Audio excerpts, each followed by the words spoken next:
mga punye. Charles. At dyan nga ay tapos na ako sa pagluluto ng mga sauce, kaya naman tinawag ko yung boyfriend ko para tulungan naman ako. Kasi hindi pwede sa akin yung mag-aantay na lang siya kung kailang kakain na ano. Fast forward at natapos din ang ating pagluluto. O tara na, taste test. May halong kalandian. O sa mga walang jowa dyan, baka mainggit ka pa. Fast forward mo na lang. At ito naman ang kaganapan sa umaga, maglinis. Tapusin ang dapat tapusin para naman matuloy ang pinagplanuhan na swimming. Pero syempre naglalaro na naman sila ng mahal-mahala na para bang hindi nag-aaway.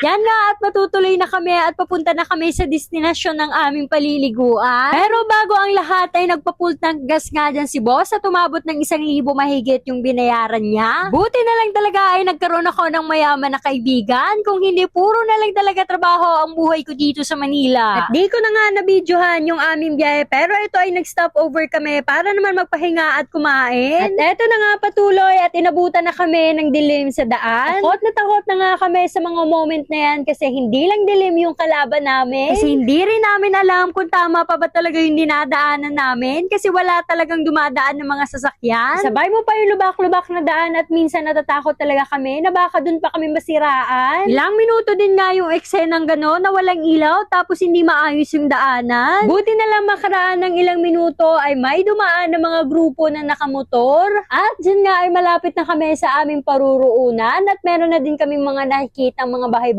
At praise God ay nakarating na nga kami ng same. At ito lang naman yung kaganapan namin dyan. Nag-bonfire, kumanta, kumain, naligo at tumahinga dahil masyadong napagod sa biyahe. At kinaumagahan, ganito naman yung eksena kapag umaga, napakalamig pero napaka-relaxing. Amaze na amaze nga kami dyan sa lugar dahil napapaligiran ito ng nagtataasan na kabundukan. At yan naman nakikita nyo na parang usok ay tinatawag yan na hamog. Diba? Dito hindi mo makikita ang polusyon sa usok, kundi hamog na nagsisimbolo sa kapayapaan, kalinisan at yaman ng lugar. Tapos napakalinaw din ng tubig, yung tipong makikita mo talaga yung bato-bato sa ilalim, kaya namang napakasarap maligo. Sabi ko nga, sana kung pwede, dito na lang ako manirahan kasi napakasimple at payapa ng buhay ng mga tao rito. At isa nga sa napansin ko ay mababait ang tao dito at mapagkakatiwalaan kasi nga nawala yung bag ko at naiwan ko pero nakabalik pa din talaga sa akin nang kumpleto at wala man lang nawawala. Tapos kahit iwan mo yung mga paninda na wala man lang nagbabantay, wala maging interest na kumuha. Kaya naman kahit napakalayo at mahirap yung daan ay dinadayo pa rin sila at pinagpapala ang kanilang simpleng pamumuhay. So paano ba yan? Hanggang dito na lang aking video. Sana may natutunan kayo.